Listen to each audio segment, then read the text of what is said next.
Yes, welcome in everyone. This is the Full 10 Yards at Betting podcast. We're looking ahead to week 6, and I guess we're a third away into the season already. And it's before we know it, we'll be longing for the next season to start because the off season will be here. But nevertheless, we have again a whole slate of games to look forward to. As always, joining me, Adam and Liam. Adam, how are you doing on this fine Thursday evening? I'm very good, thank you, mate. Yeah, very much enjoyed the Spurs game this weekend. First time I'd visited that stadium, and well worth the money. The atmosphere was amazing. Fair play to the Bills fans for turning up. There was a lot of them over from America, and the first half was the loudest I've experienced at an NFL game in the UK. Second half, not so much because obviously they realised they weren't going to win. But yeah, it was an enjoyable game and amazing atmosphere. Yeah, it was a bit of a weird game, and I agree. It was one of the loudest games that I've ever been to, and I've been to quite a fair few chunks of of international series games. But yeah, Bills Mafia, fair play to you. Talking of Bills Mafia, let's go to Chiefs Mafia. Liam, how you doing? Yeah, good. Thanks, mate. I've got a ticket for Sundays as well, so hoping it's a enjoyable game. My friend's a Ravens fan, so I'll be supporting the Titans to annoy him all day. So that should be fun. Let's hope the Ravens can catch a few balls, eh? Otherwise, it'd be hopefully, yeah, for him, yeah. Last time I went with him was the game that Ravens got demolished by Blake Bortles about 8 years ago. Well, about 40-0, wasn't it, or something? Yeah. So I don't think I'm a good luck charm for him and the Ravens. So I'm hoping for a Derrick Henry masterpiece. But yeah, we'll see. We will see indeed. Quick recap over last week. I managed to get 3 out of 6 half the way. Adam got 3 out of 6, but also a push. And then Liam, unfortunately, pulling up the rear with just his KC -3, 1 out of 6 on there. So, as usual, plenty of improvement to be had. So let's have a quick look then at Thursday Night Football. Does include Liam's Kansas City Chiefs. They are at home. They face the Denver Broncos in what should be an absolute bloodbath on Thursday Night Football. 1-6 for the back the Chiefs outright. 10.5 is a handicap over under 47.5. Liam, floor to you. Easy win. I don't know. We seem to make a meal of the easiest of the games and do well in the harder games. But yeah, in theory, should be an easy win. Tay-Tay's in attendance, so Travis Kelce must be playing. T-Swift's there. Travis Kelce's playing. Mahomes is playing. Pacheco should rush for 100 yards. So that all spells for fun. But then all of a sudden, Russell Wilson throws an 80-yard bomb on the first play, and I'm sat at home like, okay, here we go. This is going to be fun. But yeah, Chiefs should win. In terms of betting perspective, the spread's just too big. Chiefs don't normally cover big spreads. They either will kill them by 25, 30 points, or it will be a kind of backdoor cover for a touchdown win. So yeah, I kind of stay away from big spreads for the Chiefs. And Thursday Night Football is always a bit weird, so trying to find some value. But anyone that wants to do props, I'd say any rushing props are good. Mahomes over, Pacheco over. I'd probably even do CH over. He's getting 6 or 7 carries a game, and his line is going to be tiny. And if Chiefs are winning, they're going to give it to him. And obviously the Broncos, I think, are the worst rushing defense in DVOA history, basically. So yeah, I'll be looking at those sort of props, and I'm obviously going to back Travis Kelce because T-Swift's in the house, so he's going to perform. But in terms of my best bet, I've just gone with a Sky Bet one. Request a bet for a little bit better value because I couldn't be bothered with any of the kind of even odds ones. So I've got Mahomes 2 passing TDs and Kelce and Pacheco to score a touchdown at 3-1. I would have preferred 5-1, to be honest. That's probably more of a fairer bet, but there wasn't much else that I liked here. The Chiefs team total was a little bit too high. And I'm just worried that in the fourth quarter, Kelce and Pacheco could be done. So I just don't want to bet any overs on yardage for those two as much as that bet. So yeah, I've gone for that, but I think Chiefs will win. But hopefully it's an easy game, so I don't have to stay up all the way to 5 a.m. worrying. Yeah, I think you can with Denver Broncos, and obviously I think there's trade rumors for Jerry Jeudy knocking about as well. So I think a barometer of how well the Broncos are doing is how mouthy Sean Payton is. So at the start of the season, obviously Sean Payton was running his mouth, and the last couple of weeks he's just been as quiet as a dormouse. So which is great to see because he's a bit of a prick. So I don't think Denver are going to show up at all. And I think I agree with your notes on the running backs. I'd say if this one gets done early, you can get CEH at 7-2. I think 6-1. I think you can get CEH anytime touchdown scorer. What am I going to 5-1 on Sky Bet, 7-2 for Jerick McKinnon. So I certainly wouldn't put you off doing like a 2+ for CEH or for McKinnon. If you want like something at a big price, 2+ for those would be north of 20s. I'd have thought 16, 20 to 1. So, but yeah, I also like the Pacheco rushing line. My best bet is Pacheco anytime touchdown scorer, just to show the odds on. And yeah, I didn't want to. Obviously, Kelsey's the obvious pick, and he's obviously a short price, but obviously he was a bit dinged up on his ankle last week, and not quite sure. I'm not risking betting at a shorter price for something to go down, but I'm sure Taylor Swift will come and rub it for him.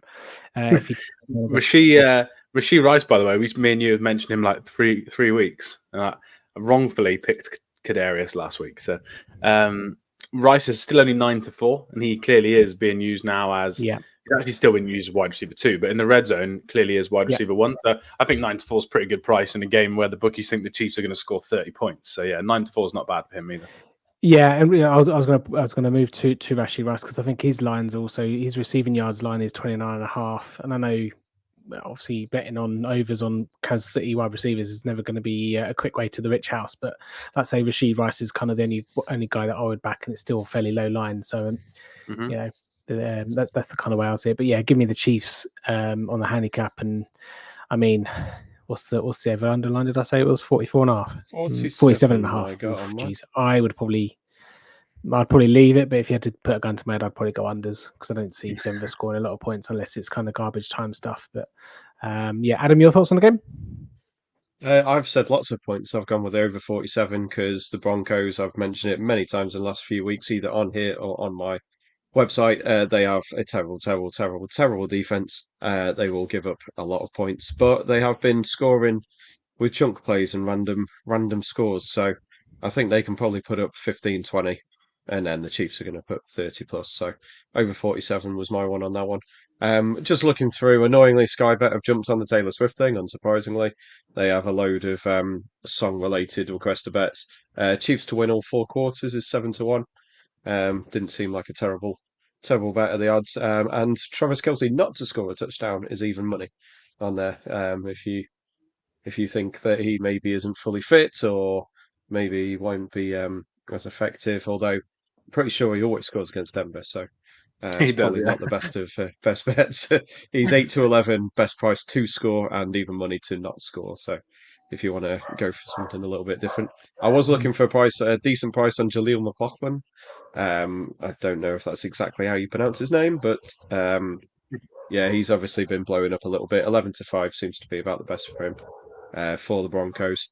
But yeah, should be fairly easy Chiefs win, and hopefully a lot of points just for rewarding those people who stay up.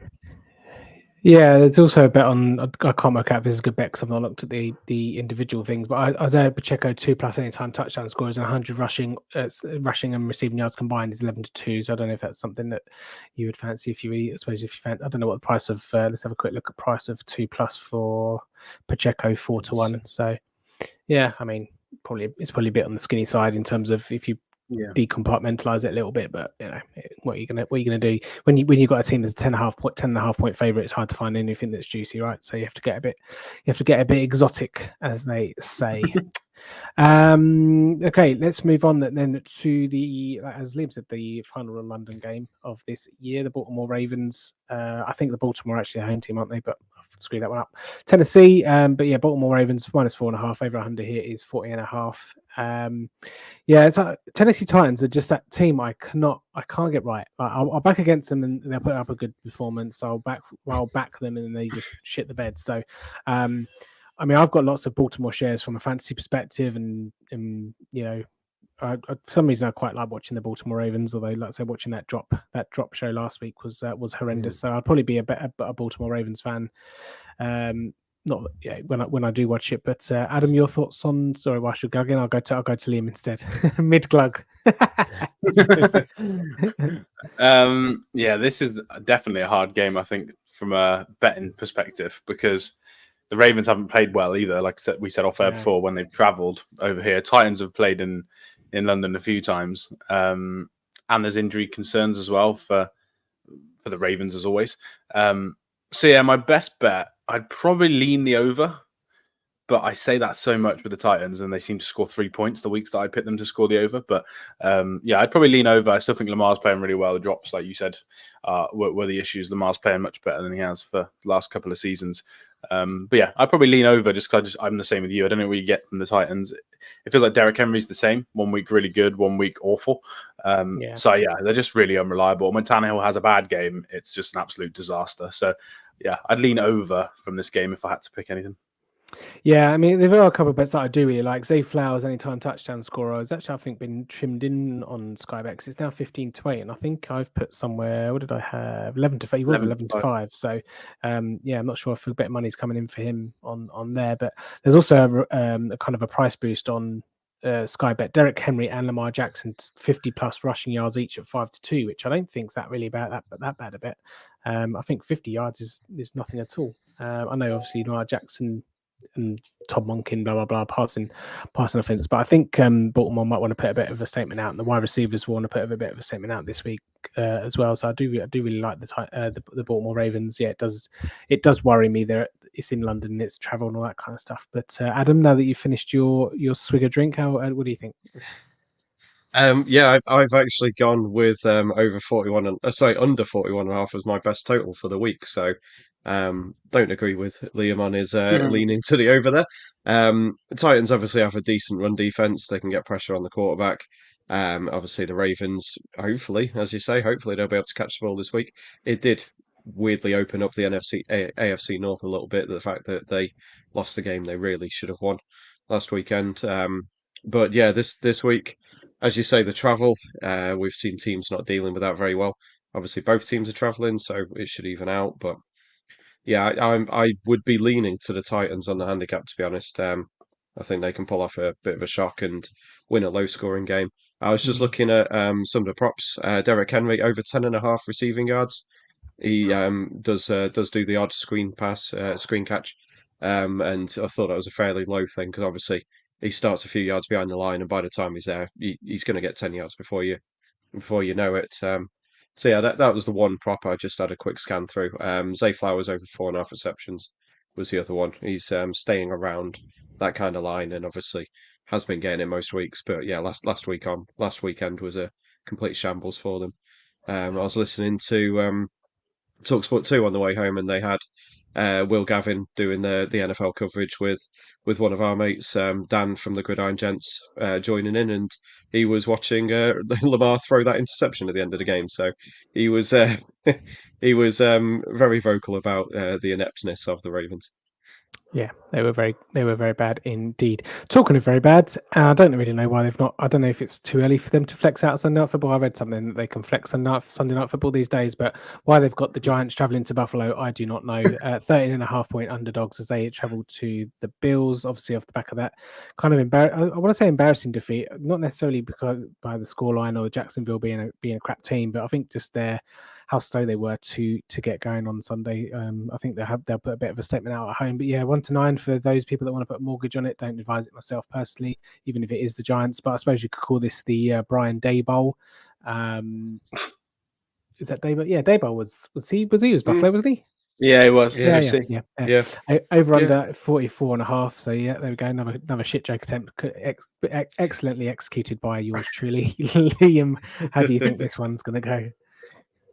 It's no shock. I think the Bills are going to win, and the 1-9 odds are probably, or 1-10 actually at some places.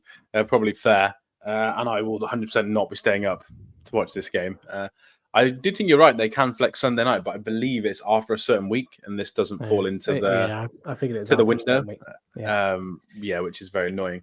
I think the Bills will score plenty of points. It might be a bit of a slow start. They are struggling to run the ball at times early in games. Giants have got a pretty big front, and they are trying to run the ball more. That's part of their new offense. So I do think you maybe could get to the second quarter and you're like, oh, this game's a bit closer than I think. And then all of a sudden, Josh Allen starts throwing it around the yard a little bit and making up for his performance at the first half of the London game. So yeah, I think the Bills will win. For my best bet on this game, so I've kind of gone with a bit of a wild card. The line for the Giants under evens. So I've gone the slightly adjusted line for them to score more than 16.5 points, which is 6-5. And my logic behind it is the Bills have loads of defensive injuries. They're not very good at defending the run. Now they've lost their best 2 run defenders. I think the Giants will run the ball a lot. And I think they'll probably concede about 38 points. So I think it'll be much more of a garbage time kind of Daniel Jones has like 60 rushing yards and they score a couple of crappy touchdowns and they get it. So yeah, I've gone for over 16.5. My family are all Giants fans, so maybe I'm just trying to get them to score some points for once. Yeah. I mean, you say Daniel Jones. Obviously, he's been down with a bit of a sore neck, so I'm not necessarily say he's questionable, but obviously he's not going to be 100% going into the game. And obviously Saquon Barkley also up in the air as well. So Matt Breida, who's the other one? Eric Gray, and Matt Breida and Eric Gray, a whole host of other crap at running back. So yeah, I mean, good luck to you on that one. Over 16.5, can't see it myself personally. I just think the Giants are an absolute shit show. It's just, I'd probably even take Buffalo minus 13.5. I think on a demolish a really bad Giants team. Adam? Yeah, I've gone over on the points, so I'm kind of with Liam on that one. If it's 30 to 17, I was going to say that gets you to 47. I think the line's 47.5, so that wouldn't quite happen. 45 is the line now. So yeah, I just think the Bills can easily put up 30 on this one. Obviously, they're going to be a bit peed off with last week. I'm sure they'll be happy being back on their own turf, seeing as apparently they've been bitching about the turf at Spurs, even though it's an NFL-sponsored stadium. So don't really know why they're complaining so much. But no, I'm just having a quick look around the odds. Gabe Davis is 2-1. I think he's scored 2 or 3 weeks in a row now. I thought that was fairly decent, and Davis and Diggs is 4-1. If you fancy both and score on Sky Bet, probably can get that better at Paddy Power, but that was just where I was looking around now. Yeah, I think Bills by 14 is easy enough. Again, wouldn't bet it, but I think there probably will be around that margin. Yeah. Okay, and rounding off, we should be an absolute belter on Monday Night Football. Dallas Cowboys travel to the Chargers. Dallas Cowboys 2.5 point favourites in this one. Over under is 50.5. Absolute cracker to end the week. And after shit show a bit of a theme this week, isn't it? After watching the Dallas Cowboys put up one against the San Francisco 49ers, it's Kellen Moore revenge game for the Chargers. And I was saying to Adam just before we come on air, I really hope Kellen Moore sticks it to the Cowboys. And again, a primetime island game for the Cowboys and Mike McCarthy, just to show how absolutely abhorrent, ineffective he is as a head coach. So hopefully it'll be a high scoring game. And again, I know Dak's come out twice this season already saying how humbling their defeats were. I don't really know what more to say before I start ranting. So I'll hand over to Adam, because otherwise I'll just keep going. Yeah, I guess when the Cowboys lose, they really lose. Obviously, a couple of losses this year have been by a lot of points, and I'm a little surprised to see the Cowboys' favourite in this one, to be honest. Obviously, Chargers coming off a bye week. Austin Eckler should be back as well. 2.5 point underdogs at home. I thought that was a little bit harsh, so I'm taking Chargers money line. I think the Chargers are going to win outright. I think they have the talent on that offense. They have better play calling, as you've quite clearly pointed out. And the Cowboys obviously struggling a little bit on defense without Trayvon Diggs there. So yeah, I personally think it should be a high scorer. So I agree with you on the over, and should be a nice way to finish off the weekend of football, to be honest. But yeah, I don't really have a whole lot more to say, really. It's Austin Eckler, Keenan Allen, Justin Herbert. I think that's probably all they'll need. Their defense is littered with stars, but it doesn't seem to be doing a huge amount this year. And as always, I assume they can't stop the run, so that should be good news for the Cowboys. So yeah, fingers crossed, lots of points, and Chargers win. Yeah, I was going to say, I think the key to the overs, because obviously 50.5 is quite big, considering you've got a Dallas defense. Obviously, prior to going into last week, obviously one of the best in the league. It's still obviously one of the best in the league, but it just shows that if you get the right kind of play calling and the right kind of setup in terms of the offense, you can score a lot of points on Dallas. And Chargers defense, I don't think will be good enough to stop Dallas. So all signs point to a shootout for me. Liam? Yeah, I think I like the over as well. I thought it might be a bit higher, actually, like more like the 50, 54. I can't remember what Chiefs game it was, but Chiefs Vikings was like 54. Yeah. And I'm surprised this game isn't 54 because I know the defense of the Cowboys are better, but the defense is pretty bad for the Chargers. So the amount of points that they give up, I almost thought this game would be a bit higher. So yeah, I agree. I like the over. And in true podcast fashion, I picked the Cowboys -2.5 as my best bet. Only because the money line, I was surprised to see them favourites, but the money line odds, just not good enough for me to bet. So I think I would take the 2.5. Chargers, like Adam said, are awful against the run. The Broncos are the worst team in the NFL against the run. Chargers are the third worst team in the NFL against the run. So I'll be looking for Pollard props for overs. Maybe you can get the fullback, see what his yards are over, because they do like to chuck the fullback in there. Tim will probably tell me what his name is now. Lupke. Yeah, there we go. That's some over. He'll be a big price, but Dowdle might be a decent bet. Yeah, so yeah, that might be the way I go. I just think their defense for the Chargers is very bad. The Cowboys do have a bad head coach, but for me, so do the Chargers. So this could be a bit of a coaching fourth down, punting from midfield, fourth down from the red zone, don't get it, go for two. It's going to be a bit of a disaster. So if I could bet on a game to have a scoregami without picking what the score was, I think I might do it on this game because someone's going to miss a 2-point conversion or something. It just feels like that's almost a guarantee. But yeah, I think the Cowboys will run the ball. Dak will play a lot better than he did last week. I love Justin Herbert, but I just think without Mike Williams and how bad their defense is, the Cowboys probably really need to win this game. And I think it's a big battle between Kellen Moore and Big Mike because they clearly don't like each other. So, I think the Cowboys win, but I am a Chiefs fan, so I'm prone to dislike the Chargers. You are. All right, let's have a look at the best bets then for Thursday night, for Sunday night, and Monday night football. Thursday night football, to recap, Pacheco anytime for me, 4-5. Adam over 47 points, 10-11. Liam's gone for the Mahomes 2+ passing touchdowns. Kelsey and Pacheco anytime touchdown at 5-1. Sunday night football, under 45 points for me. Adam's gone over 44.5, and then Liam's gone an alternative team total over 16.5 there for the Giants. It's not 11-4. Is it 11-4? Is that right? Did I put that in? 6-5. I wish it was 11-4. Yeah, no. I was going to say, I don't remember it being 11-4. Never mind.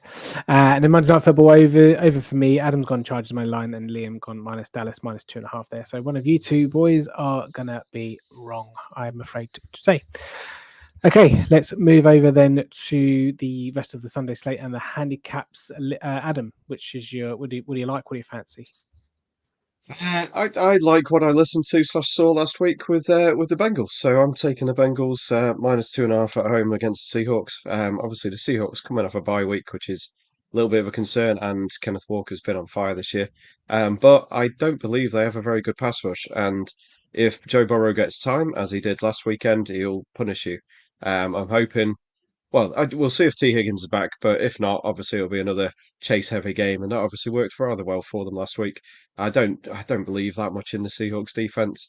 The Bengals should hopefully be able to scheme something up coming back home. Burrow looked a hell of a lot healthier.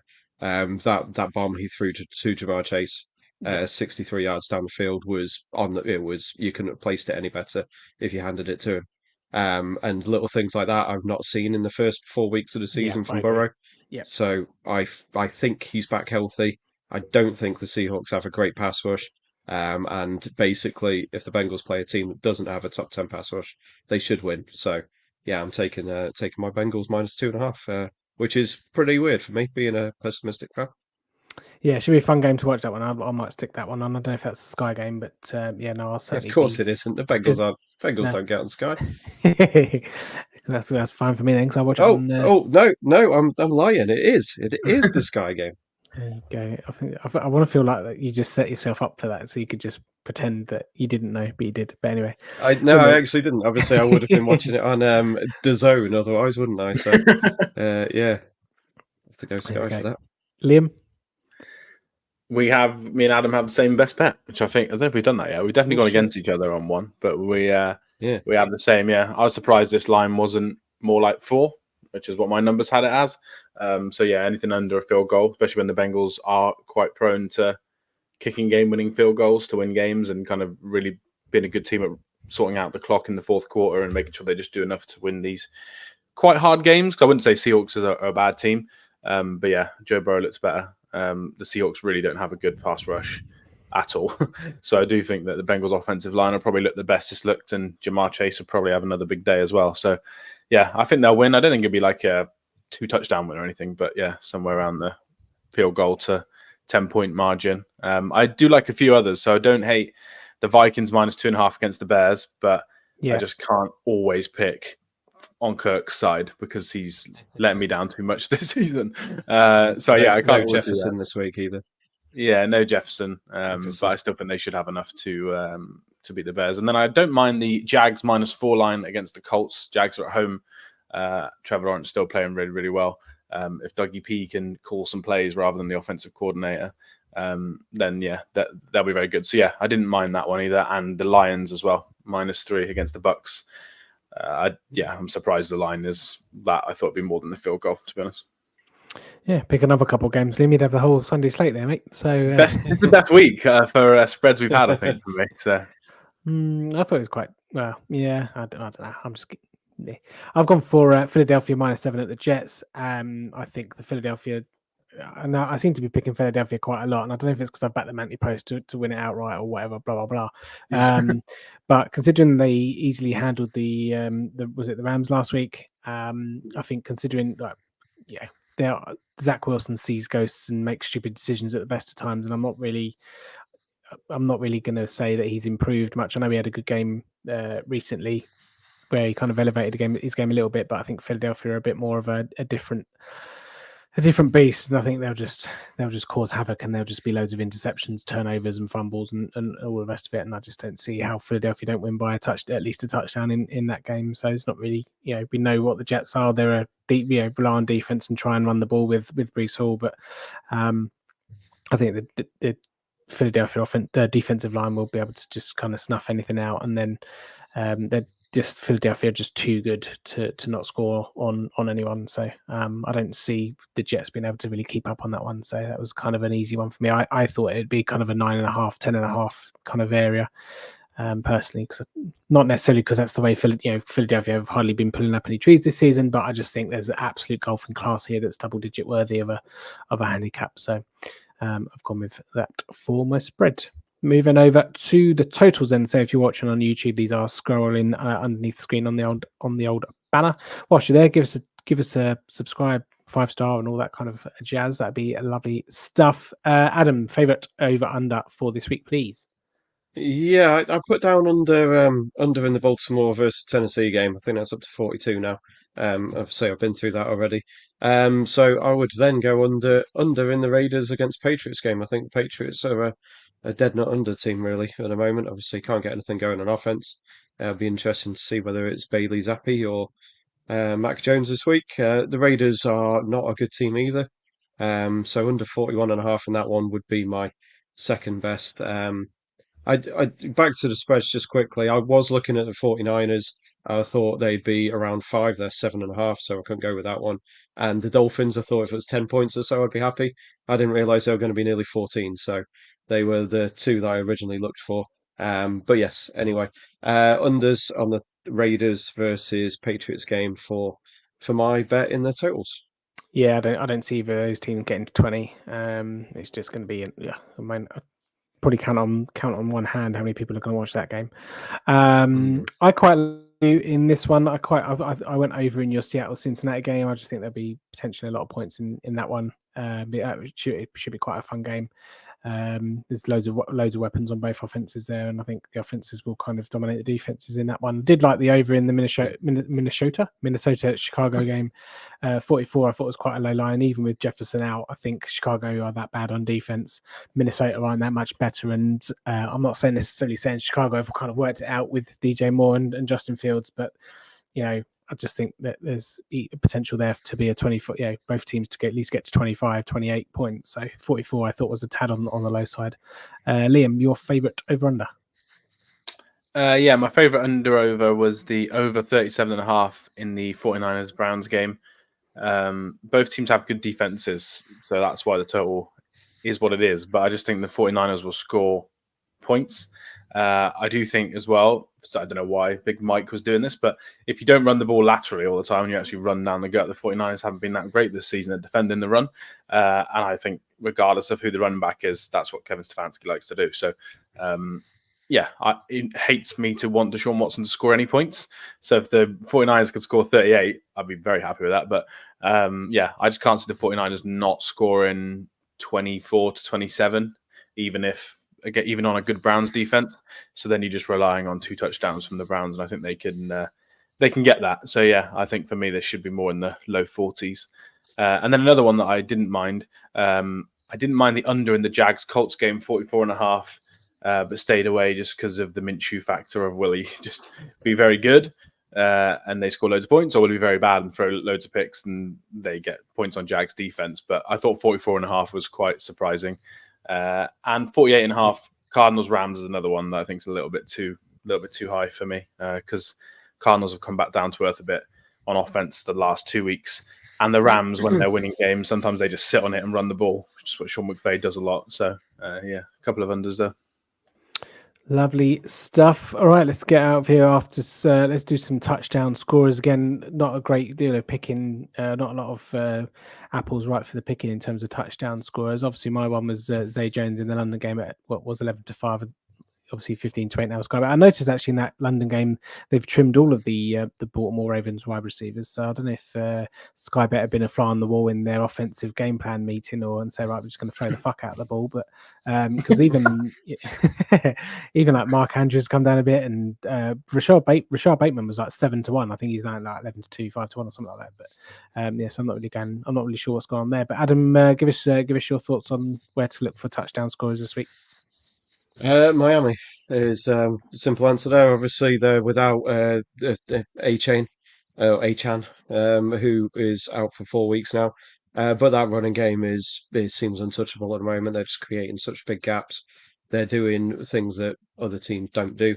So Raheem Mostert was going to be mine. I was hoping to be around even money. He's 8-13, so we will sag that one off, and we'll go with Christopher Brooks, who had 66 yards on 9 carries against the Broncos in that route of them. This could be a similar route. I think the Panthers are bottom 2 or 3 versus the running game. And he is around 3-1. Salvan Ahmed is back probably in the run game, so that could be a little bit of a mess. But they do seem to trust their rookies, and I know Chris Brooks was highly thought of in preseason, so I think he's going to be around 3-1, 4-1 if you can get that kind of price. So that'd be my guy. I was looking for a decent price on Tony Jones for the Cardinals because he's recently signed there. But again, he's below 4-1. I was hoping around 6-7-1, but unfortunately the bookies were a little bit smarter than I give them credit for. So I'm leaving that one out for now. Yeah, I mean, outside of the primetime games, it's not really. I don't really like a lot in terms of anytime touchdown scorer. It doesn't help. Obviously, there's not a lot about. But I'd probably go and target the Minnesota Chicago game. I don't know what price. Obviously, Justin Jefferson's out, so I don't know what price they'll pick up as KJ Osborne and Jordan Addison or TJ Hawkinson. TJ Hawkinson can maybe run for the props where like receptions and yardage and that kind of stuff as well. So that would be the kind of game that I target. Liam, your thoughts? Yeah, Hawkinson was one that I was looking for. He did get injured as well last week. Didn't finish the game, but he'll probably play. But there's no lines up. So I've gone for Calvin Ridley, 5-4. Looked really good last week. Colts defense is pretty good up front, but they are struggling to cover wide receiver ones, and that's definitely the Jags wide receiver one. So yeah, I thought that was a good one. I was looking at someone else in the Jags, but Tank Bigsby's 3-1. He was 4-1 last week. I just don't think that 3-1 is quite good enough odds. And then the only other one is a Seattle. So Zach Charbonnet is 10-3. Pete Carroll does love to recycle running backs. I agree with Tim that I think that could be quite a high-scoring game. So, getting the second running back there that could come in if Kenneth Walker's done a big run and then he's knackered and you're near the goal line. I think that makes a lot of sense. So, 10-3 for Charbonnet. But, Ridley's my best bet, 5-4. That game, for some reason, Tyler Boyd's screaming my name. Anytime touchdown scoring that one. I can't see any prices in front of me, but Tyler Boyd might be a decent price. Okie dokie, let's have a quick recap then of our Sunday bests. Handicap Philadelphia -6.5, or obviously -7 now, but I'm sure you can get -6.5 somewhere if you don't want the push. And then Adam and Liam are both gone for Cincinnati -2.5. Total points over 46. Seattle versus Cincinnati for me. Under 41. Baltimore, Tennessee for Adam. Over 37.5. Cleveland versus San Francisco. And then touchdown scorers there. Safe Flowers for me. Raheem Mostert or Chris Brooks if for Adam. And then Calvin Ridley there for Liam. 64 on Hawkinson, apparently, according to Adam. 64 on Boyd, both on 365. Okay, 64 on Boyd's a bit too short for me. I'm not taking 64. I'd want at least 94 or something. So, but maybe someone somewhere would do 94, 5-2 area. But we shall see. Wait and see on that one. All right. Well, that is it for this week's show. Hope you enjoy the week 6 action, Liam. Hope you enjoy. Is it Tottenham? Isn't it Tottenham Hotspur Stadium? Yeah. Yeah. Thanks to Liam. Thanks to Adam for joining me. We'll be back obviously next week to look at week 7. Good luck with all of your bets. Please gamble responsibly, and we'll see you next week.